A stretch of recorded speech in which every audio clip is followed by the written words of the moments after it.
Hello les autonomistes et bienvenue à vous dans cette nouvelle vidéo où j'avais envie de vous parler d'un truc pas très drôle, c'est des trucs administratifs qui cassent un peu les pieds, pour rester poli. En gros, je vous explique de quoi c'est parti, c'est que à la fin on va dire, du gros de la construction, on a appelé notre assureur pour souscrire un contrat d'habitation classique.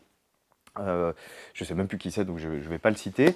Je crois que c'est la MAF, peut-être je me trompe, bref. Du coup, j'appelle cet assureur et je lui dis, voilà, on est autoconstructeur de notre maison, on a très peu de factures à l'appui pour justifier de notre main-d'œuvre, de la plupart des achats, etc. Donc, quid de votre indemnisation en cas de pépin?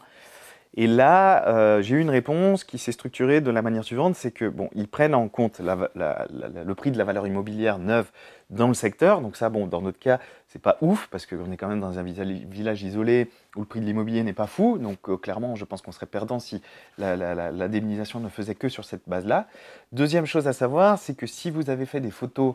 Enfin, il faut, je vous le dis à travers de cette vidéo, il faut faire des photos de tout ce que vous avez fait durant votre chantier, avant, pendant, après, pour constituer une sorte de preuve matérielle de ce que vaut votre maison pour une éventuelle indemnisation. Et le nec plus ultra, ce qu'on a fait, c'est qu'on vous conseille très fortement, c'est là aussi un dire de l'assureur en question, de faire estimer cette maison. Alors pas forcément par un expert, parce que là l'expertise vous coûtera un peu cher, je crois que c'est pas loin de 2000 €, peut-être que je dis une connerie, mais je crois que j'avais retenu ça, entre 1000 et 2000 €, et sinon vous pouvez faire une expertise plus par une estimation plutôt, par un agent immobilier qui va venir et vous faire une estimation comme si maintenant vous étiez amené à revendre votre bien. Et donc, sur cette base-là, s'il devait y avoir un pépin, on touche du bois tous ensemble.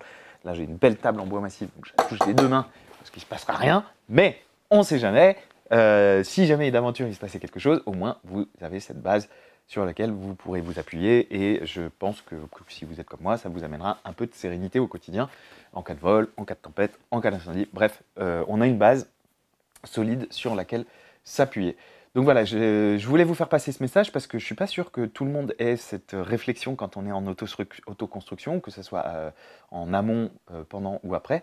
Donc vraiment, je vous invite à faire cette démarche si ce n'est pas déjà fait, pour vous prémunir d'un éventuel problème. Voilà les autonomistes, je vous dis à très bientôt pour une prochaine vidéo. N'hésitez pas à lâcher un petit commentaire, même si c'est juste salut Luc, un petit truc. Je vois que l'algo YouTube est de plus en plus difficile. Je pense qu'il privilégie, comme beaucoup de plateformes, les contenus un peu autres, on va dire. Et donc voilà, si vous pouvez m'aider à faire monter un peu l'algo en commentant, en partageant si ça vous dit, en vous abonnant aussi, ça peut participer. Voilà, je vous dis à très bientôt pour une prochaine vidéo. Et en attendant, plein de belles choses. Salut les autonomistes!